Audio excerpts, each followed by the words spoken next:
नमस्कार दोस्तों। देखिए, लास्ट जो लेक्चर था उसमें अपन पढ़ रहे थे ऑप्टिकल आइसोमेरिज्म। किसको पढ़ रहे थे अपन? ऑप्टिकल आइसोमेरिज्म को। और उसका बेसिक इंट्रोडक्शन अपन ने देख लिया था ऑप्टिकल आइसोमेरिज्म के बारे में। ठीक है, अब आज के लेक्चर के लिए जो मैंने कहा था वो है आपके पास बहुत अच्छे से और समझने का टॉपिक है।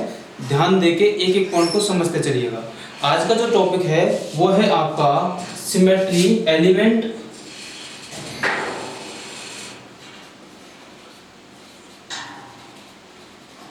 सिमेट्री एलिमेंट्स ऑफ सिमेट्री, एक ही बात है। तो यहाँ पर इसको बोलते हैं अपन हिंदी में सममिति के तत्व। अब ये क्या होते हैं एलिमेंट ऑफ सिमेट्री? देखना बेटा, एलिमेंट ऑफ सिमेट्री की जब अपन बात करते हैं तो अपन ये कहते हैं कि किसी भी मॉलिक्यूल को किरल या एक्रेल शो करने के लिए या बताने के लिए जिन एलिमेंट की जरूरत अपने को पड़ती है वो आपके पास क्या होते हैं? Symmetry element. ठीक है, यानी यदि सिमेट्री एलिमेंट किसी भी मॉलिक्यूल में प्रेजेंट होते हैं तो उसका नेचर होता है एकायरल। क्या होता है? एकायरल। ठीक है, ये और यदि यही एलिमेंट किसी भी मॉलिक्यूल में एब्सेंस होते हैं, क्या होते हैं? एब्सेंस होते हैं, तो वो मॉलिक्यूल हो जाता है कायरल। देखना, ठीक है, तो वो मॉलिक्यूल कैसा हो जाता है? कायरल। इन सिमेट्री एलिमेंट अब अपने को देखने ये कौन कौन से होते हैं। ठीक है, एक एक करके एक एक को अपन देखते हुए चलेंगे। तो यहाँ पर तीन तरीके से सिमेट्री एलिमेंट पाए जाते हैं। पहला जो है आपके पास वो क्या है? Axis of symmetry. इसको अपन बोलते हैं। दूसरा है आपके पास सेंटर ऑफ सिमेट्री। और तीसरा है आपके पास प्लेन ऑफ सिमेट्री। ठीक है, तो ये आपके पास तीन सिमेट्री एलिमेंट होते हैं। इसको बोलते हैं अपन सममित अक्ष। क्या बोलते हैं इसको अपन? सममित अक्ष। इसको अपन बोलते हैं सममित केंद्र। ठीक है, और इसको अपन क्या बोलते हैं? सममिति तल। तो ये आपके पास तीन आपके पास एलिमेंट होते हैं। ठीक है, तो इनको अपन देखेंगे एक एक करके। बहुत अच्छे से समझने की बात है। सबसे पहले अपन डिस्कस करेंगे किसको? एक्सिस ऑफ सिमेट्री को। ठीक है, इसको डिस्कस करेंगे अपन एक्सिस ऑफ सिमेट्री को। देखना बेटा,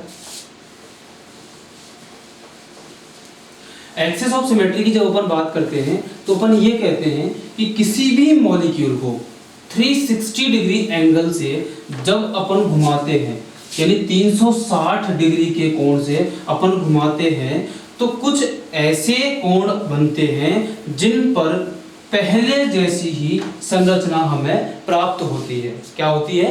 पहले जैसी ही संरचना हमें प्राप्त होती है। ठीक है, तो वो आपके पास क्या होता है? सममिति की अक्ष। देखना बेटा, पहला है आपके पास एक्सिस ऑफ सिमेट्री, यानी आपके पास कोई भी मॉलिक्यूल है उसमें से अपने को एक एक्सिस पास करनी है। किसी भी मॉलिक्यूल में से क्या करनी है? एक एक्सिस पास करनी है, और उस एक्सिस के जरिए अपन उस मॉलिक्यूल को रोटेट करते हैं। क्या करते हैं? उस मॉलिक्यूल को घुमाते हैं। तो जब इस मॉलिक्यूल को अपन घुमाते हैं तो 360 से पहले, 360 डिग्री के कोण से पहले जो अपने को उसी के जैसी संरचना, यानी पहले जैसी संरचना यदि अपने को मिल जाए तो अपन ये कहेंगे कि इस मॉलिक्यूल में एक्सिस ऑफ सिमेट्री प्रेजेंट होती है। ठीक है, देखना बेटा, एक्सिस ऑफ सिमेट्री को अपन रिप्रेजेंट करते हैं Cn से। किससे रिप्रेजेंट करते हैं? Cn से प्रदर्शित करते हैं। यहाँ जो n है वो उसकी जो वैल्यू होती है वो होती है आपके पास 360/θ। ये आपके पास थीटा वह कोण होता है जिससे जितने डिग्री से इसे घुमाने पर आपके पास क्या मिले? उसी के जैसी संरचना प्राप्त हो। क्या हो? उसी के जैसी संरचना अपने को प्राप्त हो। ठीक है, देखना बेटा, एग्जाम्पल से बहुत अच्छे से चीज क्लियर हो जाएगी आपके पास। जैसे एक मॉलिक्यूल में लेके आ रहा हूं CO2, ठीक है। CO2 के बारे में अपने को पता है, इसमें जो हाइब्रिडाइजेशन होता है, संकरण होता है, वो क्या होता है आपके पास sp, और sp संकरण होने की वजह से इसकी जो स्ट्रक्चर होती है वो क्या होती है आपके पास लीनियर होती है, यानी रेखीय संरचना होती है। और जब ये रेखीय संरचना होती है तो उसको अपन बोलते हैं, रेखीय संरचना कैसे होगी, तो ये आपके पास एक मॉलिक्यूल है CO2 का, C double bond O double bond O, और ये आपके पास इस तरीके से इसकी संरचना है। अब यहाँ पर बहुत से गुरु ज्ञानी ऐसे इंसान हैं जो इसमें से ऐसे एक्सिस पास करते हैं, यानी कार्बन कार्बन को काटते हुए एक्सिस पास कर लेते हैं। देखना बेटा, ध्यान रखना, एक्सिस ऑफ सिमेट्री अपन उसको मानेंगे जहां से मैक्सिमम बार उसी के जैसी संरचना अपने को प्राप्त हो सके, जहां से मैक्सिमम बार, सबसे अधिक बार ऐसी ही संरचना प्राप्त की जा सके, वो अपने पास प्रिंसिपल एक्सिस बोलते हैं, उसको मुख्य अक्ष बोलते हैं। ठीक है, तो आपके पास प्रिंसिपल एक्सिस को ही अपन एक्सिस ऑफ सिमेट्री मानेंगे। देखना बेटा, इस मॉलिक्यूल को ये मान के चलिए, ये आपके पास एक ऑक्सीजन का मॉलिक्यूल इधर टिप है, बीच में इन दोनों के कॉर्नर पर यहाँ आपके पास कौन है, ऑक्सीजन है, यहाँ इन दोनों के एडिशन पर ऑक्सीजन है, इधर कार्बन है, इधर आपके पास ऑक्सीजन है, और इधर भी क्या है आपके पास ऑक्सीजन। अब देखना बेटा, यहाँ पर इस मॉलिक्यूल को यहाँ से एक एक्सिस पास करते हैं, एक अक्ष घुमाते हैं, तो कितने डिग्री के एंगल पर घुमाया अपन ने इसको, 180 पर। 180 का मतलब क्या हो गया, इसके हिसाब से तो अपन ये कहेंगे कि यहाँ थीटा की वैल्यू क्या आ गई, 180 डिग्री। तो यहाँ पर आपके पास क्या बनना चाहिए था, 360 बाई 180 इज इक्वल टू 2, यानी n की वैल्यू यहाँ पर 2, तो ये कौन सी एक्सिस होनी चाहिए थी, C2 एक्सिस। लेकिन यहाँ ऐसा नहीं होता है।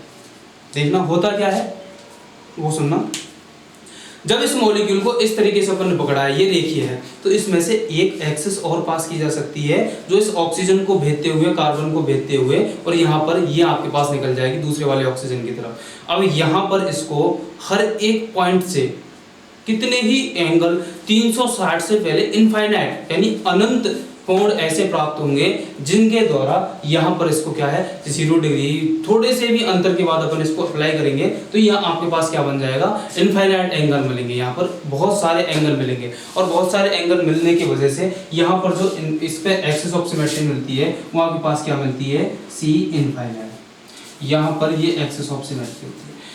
अगला मॉलिक्यूल और लेके आ रहा हूं मैं आपके पास, देखते चलना बेटा एक एक करके।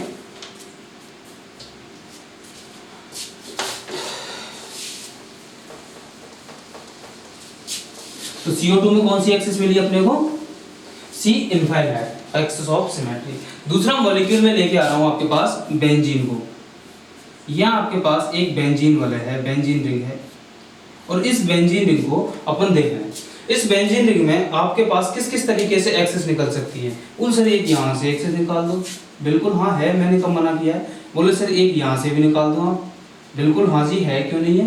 बोले सर एक यहाँ से भी निकाल दो आप, बिल्कुल हाँ मैंने कब मना किया है, हर जगह से एक्सिस है। क्यों ना अपन ऐसे करें कि इसके सेंटर में से एक एक्सिस निकाल दें। जैसे इसके सेंटर में से एक एक्सिस को निकालते हैं तो यहाँ पर इनके बीच में जैसे इसको 60 डिग्री के एंगल से घुमाते हैं, 60 डिग्री के कोण से घुमाते हैं, तो यहाँ पर पहले जैसी ही संरचना अपने को क्या करेगी, मिल जाएगी।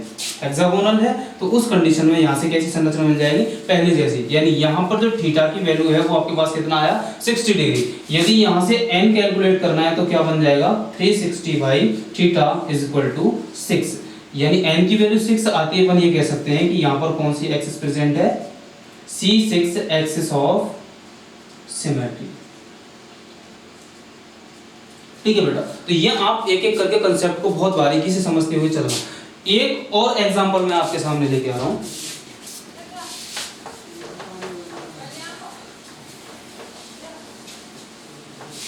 एक और कंसेप्ट क्या है बेटा आपके पास, एक है आपके पास एक BF3 मॉलिक्यूल दिया हुआ है।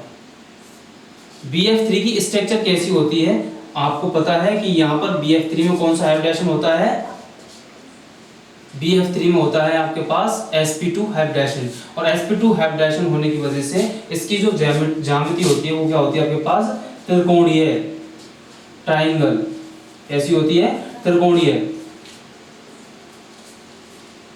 ठीक है, तो यहाँ पर त्रिकोणीय आकृति का मतलब क्या हो गया, एक त्रिभुज के जैसी संरचना आपने को मिल रही है। देखना बेटा, ये है आपके पास ट्रायंगल एक,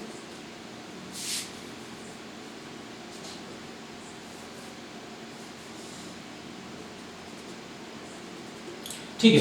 अब इसमें से अपने को क्या करना है, एक्सेस पास करते हुए चलना है। देखना इसके बीच में से यानी बोरोन को काटते हुए एक एक्सेस पास करवाते हैं अपन, बोरोन को अंदर काटते हुए, और कितने डिग्री के एंगल है इनके सबके बीच में, 120 डिग्री, 120 डिग्री, 120 डिग्री, 120 डिग्री के एंगल है सबके बीच में। जैसे ही इसको यहाँ पर घुमाते हैं, तो जैसे ही इसको अपन 120 डिग्री के कोण से मैंने घुमाया, तो वापस से ये मान लीजिए इसको मैं बी ए नाम दे देता हूँ, इसको एफ बी, और इसको नाम दे देते हैं अपन सी।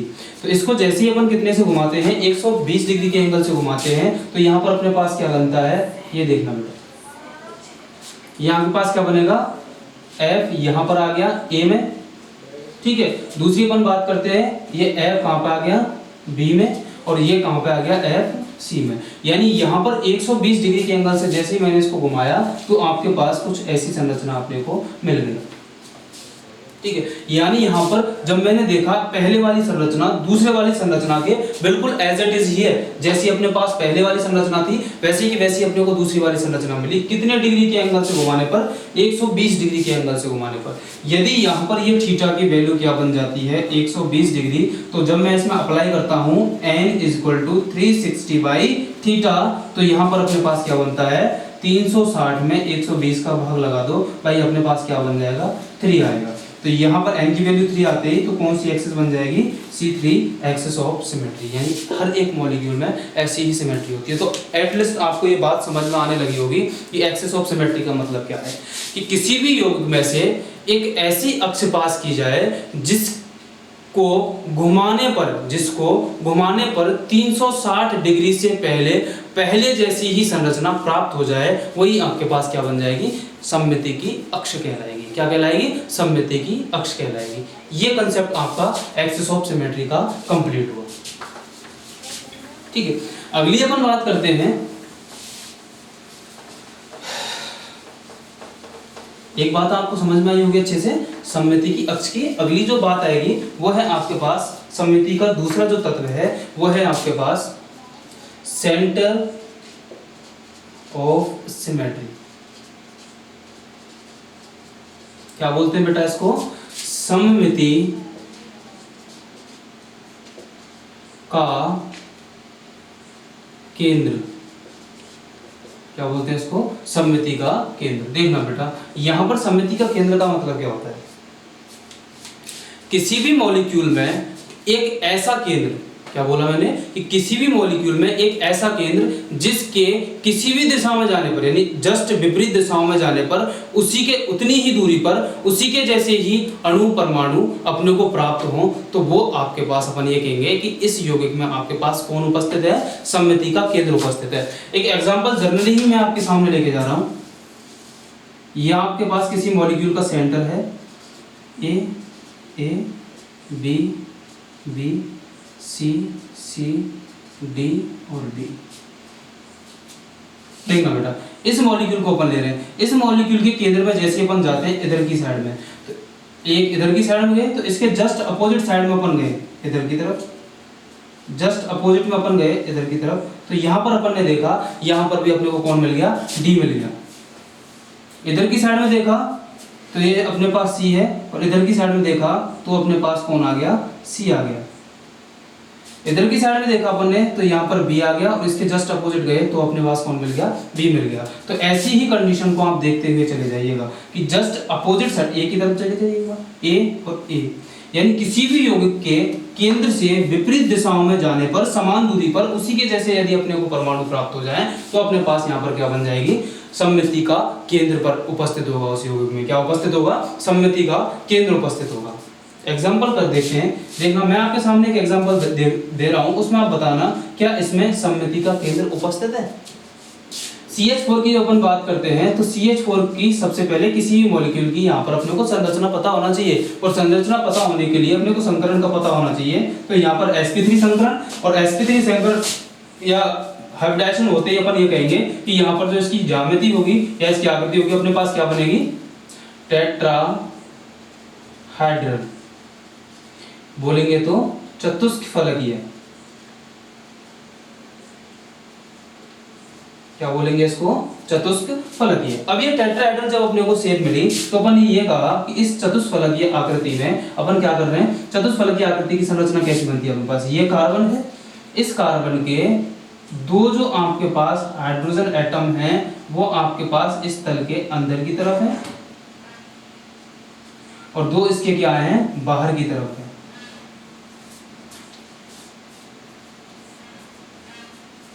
इसकी संरचना को मैं आपको समझाऊंगा, बहुत अच्छे से देखना एक बार। मैं क्या ले रहा हूं, 4 आपके पास पेन ले रहा हूं मैं, देखो भाई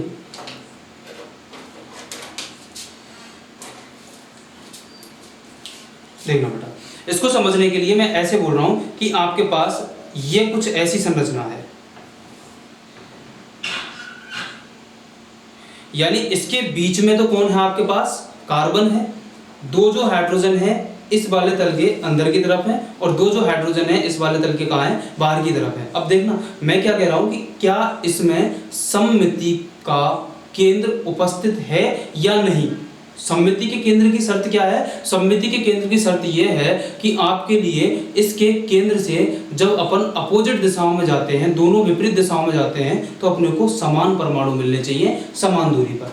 देखना इस एक हाइड्रोजन ये, एक हाइड्रोजन ये, एक हाइड्रोजन ये और एक हाइड्रोजन ये, यहाँ बीच में कौन है आपके पास, कार्बन है, बीच में कौन है आपके पास, कार्बन है। ठीक है, तो कार्बन होने की वजह से इसको समझना बेटा, कार्बन है यहाँ पे, इस कार्बन के यहाँ कार्बन के केंद्र से जब अपन इधर की तरफ जा रहे हैं तो आपको कौन मिल गया, एक हाइड्रोजन मिल गया। कौन मिल गया आपको, एक हाइड्रोजन मिल गया।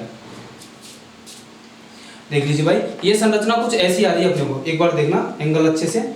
ये आपके पास एक तल है, इस तल के बाहर की तरफ, इस तल के बाहर की तरफ अपने को कौन मिल गए, दो हाइड्रोजन, इस तल के अंदर की तरफ अपने को कौन मिल गए, दो हाइड्रोजन। अब यहां से जब अपन चलते हैं इस वाले इधर की तरफ, केंद्र से जैसे ही अपन इधर की तरफ चलते हैं तो कौन मिलता है, हाइड्रोजन। लेकिन क्या इधर में चलने पर अपने को जस्ट अपोजिट में हाइड्रोजन मिल रहा है, नहीं मिल रहा। इधर की तरफ चले अपन इस इधर की तरफ तो अपने को हाइड्रोजन मिल रहा है, लेकिन इस कार्बन के जस्ट इधर की तरफ चलते हैं अपोजिट में इस वाले हाइड्रोजन के, तो अपने को क्या यहाँ पर सेम हाइड्रोजन मिलता है, नहीं मिलता। इसका मतलब ये है कि जब ऐसी संरचना अपने को नहीं मिलेगी तो यहाँ पर कौन नहीं उपस्थित होगा, सममिति का केंद्र उपस्थित नहीं होगा। यानी मैं ये कह सकता हूँ कि यहाँ पर सेंटर ऑफ सिमेट्री एब्सेंट होगी। ठीक है, और मॉलिक्यूल मैं आपके सामने लेके आ रहा हूं, बस समझते हुए चलना बहुत अच्छे से बेटा।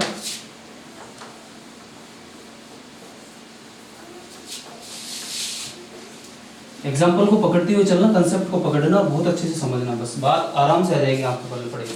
ठीक है, देखना एक मॉलिक्यूल और आपके सामने लेके जा रहा हूं। ये आपके पास C डबल बॉन्ड C, इधर की साइड में H है, इधर की साइड में CH3 है, इधर की साइड फिर से आपके पास कौन है, H है, इधर आपके पास CH3 है। देखो बेटा, सबसे पहले अपन पहुंचते हैं इस मॉलिक्यूल के केंद्र पे। तो इस मॉलिक्यूल के केंद्र में जब अपन इधर की तरफ चलते हैं तो कौन मिल गया अपने को, हाइड्रोजन मिल गया।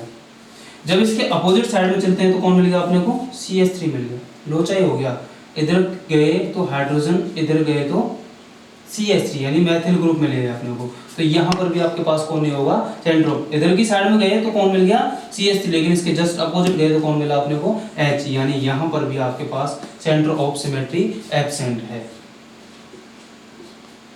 लेकिन ये जो आपको दिख रहा है ये कौन सी फॉर्म थी, देखना एक बार इसको अच्छे से, कौन सी फॉर्म थी ये बेटा आपको कौन सी फॉर्म दिख रही है, सिस फॉर्म दिख रही है, डबल बॉन्ड के दोनों तरफ एक ही। यदि इसका ट्रांस बनाएं तो क्या उसमें एक्सेस ऑफ सिमेट्री प्रेजेंट होगी। आप मेरे को कमेंट बॉक्स में फटाफट इसका कमेंट करोगे, कमेंट बॉक्स में कमेंट करोगे कि यदि आपके पास सेंटर ऑफ सिमेट्री में आपके पास इस मॉलिक्यूल को लिया जाए CH3 को, तो क्या इसमें आपके पास सेंटर ऑफ सिमेट्री प्रेजेंट है। कैसे पता चलेगा मुझे, आपकी समझ में आ रहा है या नहीं आ रहा, तो यहाँ पर आपको कमेंट बॉक्स में इसको कमेंट करोगे कि क्या इसमें सेंटर ऑफ सिमेट्री प्रेजेंट है, यस और नो। यस और नो में इसका आंसर करना है। ठीक है, देखना बेटा, अगला मॉलिक्यूल में लेके आ रहा हूं आपके पास,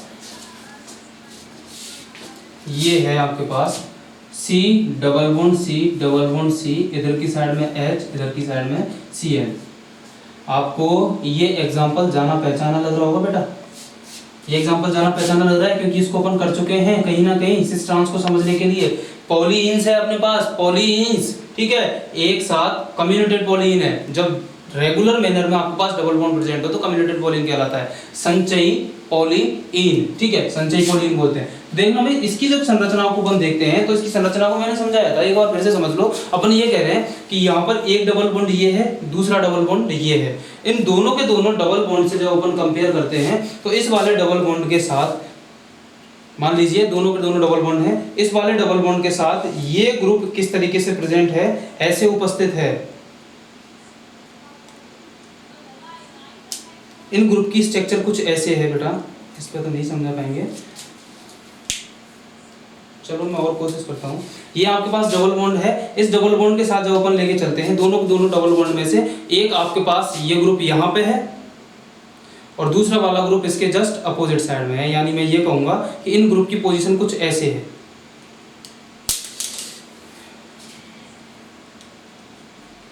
इन ग्रुप की पोजीशन कैसे बेटा, कुछ ऐसे है, आपके सामने जो दी हुई है। ये आपके पास दो ग्रुप है, लेकिन इसके जस्ट अपोजिट वाले जो ग्रुप है, यानी इधर वाले कार्बन पे हैं, वो आपके पास कैसे हैं, ऐसे हैं। यानी एक दूसरे के क्या हो गए, ये तो आपके पास इस तरीके से मिले और ये आपको इस तरीके से मिले, ये यहाँ, ये यहाँ। यानी इन दोनों के दोनों ग्रुप की हर जगह डिस्टेंस क्या है, इक्वल है। यानी इसको मैं ऐसे कह सकता हूँ कि ये आपके पास एक ऊपर की तरफ चला गया तो आपके पास ये नीचे की तरफ चला गया। इसकी ज्योमेट्री थोड़ी सी अलग है। बाकी के ये दो ग्रुप हैं इस कार्बन के ही तल में उपस्थित हैं। किधर की तरफ उपस्थित हैं, कार्बन के ही तल में उपस्थित हैं। तो क्या अब यहाँ पर एक्सेस ऑफ सिमेट्री प्रेजेंट होगी? ये मान के चलिए दीवार के अंदर की तरफ है और ये बोर्ड के बाहर की तरफ है और ये दोनों के दोनों प्लेन में है। जब ये दीवार के बाहर की तरफ है तो ये मान लीजिए ऐसा है कुछ, और एक ग्रुप इसके अंदर की तरफ है। तो इस कंडीशन में इस वाले कार्बन से यहाँ चलते हैं अपन, इधर Cl है, इस वाले कार्बन से यहाँ चलते हैं इधर Cl की तरफ। तो क्या इसके जस्ट अंदर की तरफ भी अपने को Cl मिल रहा है? नहीं मिल रहा। और जब Cl नहीं मिल रहा तो उस कंडीशन में क्या कहेंगे कि यहाँ पर आपके पास एक्सेस ऑफ सिमेट्री प्रेजेंट नहीं है। एक्सेस ऑफ सिमेट्री प्रेजेंट नहीं है, ठीक है। उसके बाद अपन देखते हैं अगला जो आपके पास आता है, वो आपके पास आता है, एग्जाम्पल आपके पास काफी सारे हो गए। अगला जो एग्जाम्पल आता है वो वेनी सिमेट्री एलिमेंट आता है, वो है आपके पास काफी खास है और इंपॉर्टेंट भी है भाई। यहाँ से इसको समझना थोड़ा सा मुश्किल भी है और इसको पकड़ना, इस कंसेप्ट को, बहुत अच्छा कंसेप्ट है आपके पास। देख लो बेटा, मैं ये कह रहा हूँ कि आपके पास अगला जो कंसेप्ट है वो है आपके पास सेंटर ऑफ सिमेट्री का। समझ लेना बेटा इसको फटाफट, बहुत अच्छी समझने वाली बात है। सेंटर ऑफ सिमेट्री का, जब plane of symmetry, plane of symmetry का, यानी इसको बोलते हैं अपन सममिति का तल। क्या बोलते हैं इसको? सममिति का तल। अब इसको समझना, यहां पर सममिति के तल की जब अपन बात करते हैं तो अपन ऐसे ये कहते हैं कि किसी भी मॉलिक्यूल में से एक ऐसा प्लेन निकाला जाए, एक ऐसा तल पास किया जाए जिसके कंपैरेटिव उसको जस्ट दो बराबर भागों में बांटा जा सके, और प्रत्येक भाग एक का दर्पण प्रतिबिंब होता है। प्रत्येक भाग एक दूसरे का क्या होता है, मिरर इमेज होता है। क्या होता है? Mirror image